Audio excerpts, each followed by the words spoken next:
Santa Margarita María de Alacoque y el Corazón de Jesús, por el Padre Ángel Peña.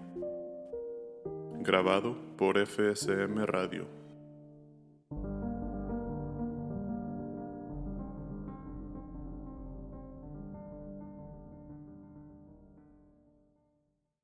Capítulo 11. Las almas del purgatorio. Eran sus amigas pacientes por quien más oraba frecuentemente para aliviarlas y liberarlas del purgatorio. Nos dice: una vez vi en sueños a una religiosa fallecida mucho tiempo antes, y me dijo que padecía extremadamente en el purgatorio, pero que Dios le acababa de hacer sufrir una pena incomparable, que había sido la vista de una de sus parientas precipitada en el infierno. Me decía sin cesar: ruega a Dios por mí, ofrécele tus sufrimientos, unidos a los de Jesucristo, para aliviar los míos. Cédeme todo cuanto hagas hasta el primer viernes de mayo, en que comulgues por mí. Y así lo hice con licencia de mi superiora. Pero mi sufrimiento se aumentó de tal modo que me abrumaba, sin poder hallar alivio ni reposo, porque habiéndome retirado por obediencia para descansar, no bien estuve en la cama cuando me pareció que estuvo a mi lado, diciéndome estas palabras: tú estás ahí en tu cama muy a gusto, y mírame a mí acostada en un lecho de llamas, en donde sufro penas intolerables. Y me mostró aquel horrible lecho que me hace estremecer cuantas veces pienso en él. Me dijo: ahora me desgarran el corazón los pensamientos de crítica y de desaprobación contra mis superioras. Mi lengua está comida por los gusanos en castigo de las palabras que he dicho contra la caridad. Tengo la boca toda ulcerada por mi falta de silencio. Cuánto desearía que todas las almas consagradas a Dios pudieran verme en tan terrible tormento. Si pudiera hacerles sentir la magnitud de mis dolores y de los que están preparados a las que viven con negligencia su vocación, sin duda que caminarían con más fervor por el camino de la exacta observancia y cuidarían de no caer en las faltas que a mí me producen tan horribles tormentos. Me deshacía en lágrimas al oír todo esto. Quisieron darme algunos remedios y ella me dijo: mucho piensan en aliviar tus males, pero nadie piensa en aligerar los míos. Un día de exactitud al silencio en toda la comunidad curaría mi boca ulcerada. Otro pasado en la práctica de la caridad, sin hacer ninguna falta contra ella, curaría mi lengua. Y otro en que no se dijese ninguna palabra de crítica ni de desaprobación contra la superiora, curaría mi corazón desgarrado. Después de haberle aplicado la comunión que me pedía, me dijo que sus horribles tormentos habían disminuido mucho, pero que estaría aún por mucho tiempo en el purgatorio, donde sufría las penas debidas a las almas tibias en el servicio de Dios. Yo me vi libre de las mías, las cuales me había dicho que no disminuirían hasta que ella recibiese alivio. En otra ocasión, estando en presencia del Santísimo Sacramento el día de su fiesta, se presentó delante de mí una persona hecha toda fuego, cuyos ardores me penetraron tanto que me parecía abrazarme con ella. El deplorable estado en que se hallaba en el purgatorio me hizo derramar abundantes lágrimas. Me dijo que era el religioso benedictino que me había confesado una vez y me había mandado a recibir la Sagrada Comunión, en premio de lo cual Dios le había permitido dirigirse a mí para que le alcanzase algún alivio de sus penas. Me pidió que ofreciese por él todo lo que pudiera hacer y sufrir durante 3 meses. Habiéndoselo prometido, después de haber obtenido para esto el permiso de mi superiora, me dijo que la causa de sus grandes sufrimientos era ante todo que había preferido el interés propio a la gloria a Dios, por demasiado apego a su reputación. Lo segundo, por la falta de caridad con sus hermanos, y lo tercero, por el exceso de afecto natural que había tenido a las criaturas, y las desmedidas pruebas que de él les había dado en las conversaciones espirituales, lo que desagradaba mucho a Dios. Muy difícil sería poder explicar cuánto tuve que sufrir en estos 3 meses, porque no me abandonaba ni un momento, y el lado donde él se ponía me parecía tenerlo todo abrazado, con tan vivos dolores que gemía y lloraba casi continuamente. Movida a compasión, mi superiora me ordenó que hiciera grandes penitencias. Al cabo de 3 meses lo vi de muy diferente manera, colmado de gozo y de gloria, iba a gozar de su eterna dicha, y dándome las gracias, me dijo que me protegería en la presencia de Dios. Recibí una gran alegría en la mañana del domingo del Buen Pastor. 2 de mis buenas amigas pacientes han venido a decirme adiós en el momento de despertarme, y que era este el día en que el soberano pastor las recibiría en su redil eterno, con más de 1 millón de otras almas, en cuya compañía marchaban con cánticos de alegría inexplicables. Una es la buena madre de Monthau, y la otra mi hermana Juana Catalina Gascón, que me repetía sin cesar estas palabras. El amor triunfa, el amor goza, el amor de Dios se regocija. La otra decía, bienaventurados son los muertos que mueren el Señor, y las religiosas que viven y mueren en la exacta observancia de su regla. Quieren que yo les diga de su parte que la muerte puede separar a los amigos, pero no desunirlos. Si supiera cuán transportada está mi alma de alegría, cuando les hablaba me parecía que las veía poco a poco abismadas y como sumergidas en la gloria. Le piden que rece, en acción de gracias a la Santísima Trinidad, un Te Deum, un Laudato y 5 Gloria Patri. Yo les rogué que se acordasen de nosotras, y me han dicho por últimas palabras que la ingratitud jamás ha entrado en el cielo. Nuestra Madre me permitió, en favor de las almas del purgatorio, pasar la noche del Jueves Santo delante del Santísimo Sacramento, y en donde una parte del tiempo estuve rodeada de estas pobres almas con las que he contraído una estrecha amistad. Nuestro Señor me dijo que Él ponía a disposición de ellas durante este año para que les hiciera todo el bien que pudiese. Están frecuentemente conmigo y las llamo mis amigas pacientes. Hay una que me hace sufrir mucho y no la puedo aliviar todo lo que desearía. No puedo decirle su nombre, pero sí pedirle socorro para ella, que no será desagradecida. Capítulo 12. Conocimiento sobrenatural. Santa Margarita María tenía conocimiento de cosas y acontecimientos que sólo podía conocer por revelación especial de Dios. Veamos algunos ejemplos. Vino a Paray el padre Laperuz y habló con la venerable hermana. Algunos días después de la entrevista, vino a dar gracias a la superiora, asegurándole que sin haber dicho nada a la santa hermana de sus disposiciones, ella le había hablado como si leyera su interior. Otro día la llamaron al locutorio para hablar con una persona conocida suya, pero al llegar a la puerta, se detuvo y dijo que no podía entrar, retirándose de allí. Se quejaron de su proceder a la superiora, que le preguntó por qué motivo había hecho aquello, y le respondió que nuestro Señor le había dado a conocer que en el mismo locutorio estaba otra persona que llevaba mala vida, lo que resultó ser cierto. Una tarde se acercó una hermana que se hallaba hacía varios meses en una penosa disposición, sin resolverse a hablar de ello ni al confesor ni a la superiora. Ella le dijo en pocas palabras todo lo que le hacía sufrir, añadiendo que no encontraría alivio a sus penas hasta que no hiciese tal o cual cosa. Por el resultado, se vio cuán cierto era lo que nuestra venerable hermana le había dicho y comprendió que aquello venía de Dios, puesto que ella no lo había revelado a nadie. La hermana Claudia Rosalía de Fargues declaró en el proceso. Le consultaron varias veces sobre el estado de los enfermos que encomendaban a sus oraciones, y después de haberlas hecho en presencia de Dios, contestaba a unos con seguridad que se curarían, y a otros que morirían de aquella enfermedad, lo que de ordinario sucedía como ella lo había predicho. La hermana Catalina Villé declaró: la sierva de Dios dijo que de las 14 pensionistas que había entonces, solo 2 se quedarían en la casa para ser religiosas, como sucedió en efecto.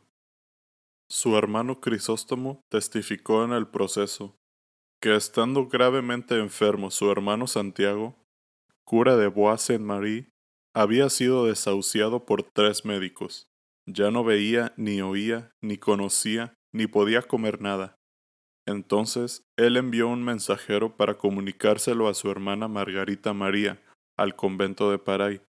Ella, al recibir la noticia, se fue ante el Santísimo Sacramento, donde permaneció algún tiempo y después volvió con aire tranquilo, diciendo que no moriría de aquella enfermedad, lo que se cumplió a la letra, porque se repuso en menos de 8 días contra lo que todos creían. Sor Juana de Mier, de 54 años, religiosa hospitalaria de Paray, dio testimonio que, habiendo entrado en el hospital de Paray una señorita para servir a los pobres por todo el tiempo de su vida, algún tiempo después se cansó y salió. En el acto, se dieron cuenta de ello a la venerable hermana Margarita María, que dijo: «Se va, pero hará cuanto pueda por volver a entrar sin conseguirlo». Y de hecho, ha practicado desde entonces todos los medios inimaginables para alcanzar su entrada sin lograrlo. Sor Juana María Contois, de 77 años, declaró que entró al convento una sobrina suya y tomó el hábito con gran contento y consentimiento de toda la comunidad. Solo la hermana Margarita María dijo que desde que entró en casa que esta sobrina tomaría el hábito, pero no profesaría, como en efecto sucedió. Añadió que se casaría, pero no viviría mucho tiempo en ese estado, y así fue, pues solo vivió 2 años casada, y eso que el matrimonio se verificó apenas salía de la religión. Capítulo 13. Don de curar. La sierva de Dios, como heredera de los tesoros del Sagrado Corazón, podía pedirle la salud para algunas personas, y Jesús se la concedía, entre ellas para su hermano Santiago, que estaba ya desahuciado. Ella le escribió diciendo: «He prometido a Jesús que tomarías durante 9 días en ayunas los papelitos que te envió, cada día uno, y que celebrarías o mandarías celebrar 9 misas durante 9 sábados en honor de la Inmaculada Concepción de la Santísima Virgen María, y otras tantas misas de la Pasión en 9 viernes en honor del Sagrado Corazón de nuestro Señor Jesucristo». Ella misma le cuenta a la Madre Sommier lo que pedía a los enfermos para sanarse. Dice: «Varias personas que se hallaban en el último extremo han sido curadas de un modo milagroso. Mi hermano sacerdote es uno de ellos. Se da a los enfermos 5 papelitos para que los traguen por las mañanas, en los cuales se escribe de un lado: El Sagrado Corazón de Jesús te cure, y por el otro: Alabada sea para siempre la Purísima Virgen Inmaculada Concepción de María, Madre de Dios». Todo ello en abreviatura, si se quiere. Otro caso concreto de curación extraordinaria sucedió así. Una de nuestras hermanas, el primer día que entró en la congregación, queriendo cortar leña con un hacha, se hirió gravemente en una pierna, lo que no se atrevió a decir, temiendo que la despidieran. Aguantó su herida durante 3 semanas, sufriendo fuertes dolores que se aumentaron con un golpe que se dio que le volvió a abrir la llaga, lo que le afligió en extremo. Como tuviera en gran estima la virtud de nuestra venerable hermana, a la que tenía en opinión de muy gran santa, se le ocurrió la idea de que, si pudiera acercarse a ella para que le tocase la pierna herida con su hábito, quizás se curaría, lo que hizo con éxito, quedando curada al día siguiente. Capítulo 14. El padre Claudio de la Colombière. San Claudio de la Colombière fue el gran director espiritual de la Sierva de Dios. Nació el 2 de febrero de 1641 en Saint-Symphorien, un pueblito del finado francés. A los 17 años entró en la Compañía de Jesús. Después de sus estudios y ordenado sacerdote, fue enviado en 1675 como superior de la residencia de Paray. Un día fue a visitar por cumplimiento la comunidad de religiosas de la Visitación de Paray. Dice la sierva de Dios: «Mientras hablaba a la comunidad, oí interiormente estas palabras: He aquí al que te envío. Y lo reconocí al instante en la primera confesión, porque sin habernos jamás visto ni hablado, me detuvo largo tiempo y me habló como si hubiera comprendido cuanto pasaba en mí. Me dijo que, si lo tenía bien, volvería a verme otra vez para hablarme en aquel mismo sitio. Regresó y le abrí mi corazón, descubriéndole el fondo de mi alma, así lo malo como lo bueno, sobre lo cual me consoló en extremo, asegurándome que no había nada que temer en la dirección del Espíritu, tanto más cuanto que en nada me separaba de la obediencia. Él me enseñó a estimar los dones de Dios.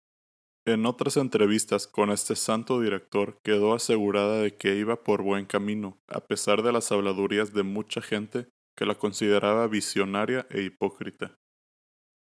El mismo Jesús quiso unirlos espiritualmente en su propio corazón para que fuesen para siempre hermano y hermana.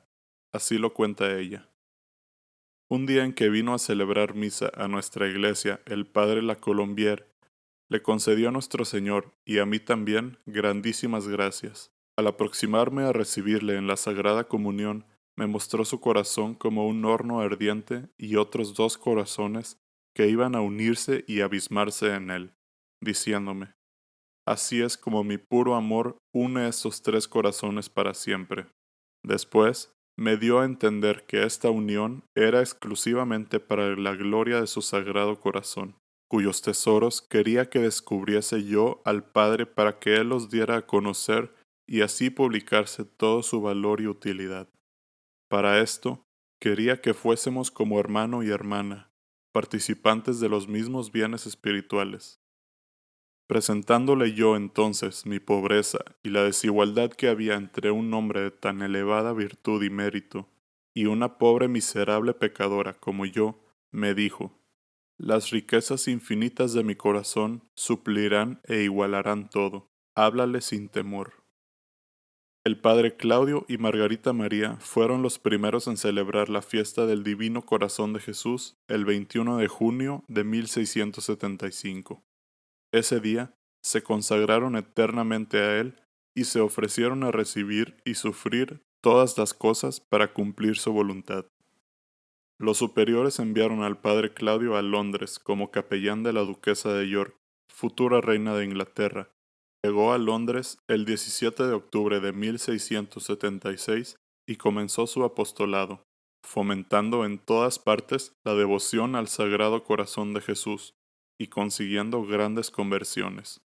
Pero esto duró poco, porque los enemigos de la fe católica dieron un golpe de estado y derrocaron al rey Jacobo II, esposo de la duquesa de York. Ambos fueron desterrados a Francia. Al padre Claudio lo metieron en la cárcel, acusado de conjuración, el 24 de noviembre de 1678. Ahí vio morir a varios de sus compañeros jesuitas. Se preparó para la muerte, pero lo liberaron, por intercesión del rey de Francia, Luis XIV, con la condición de salir de inmediato del país.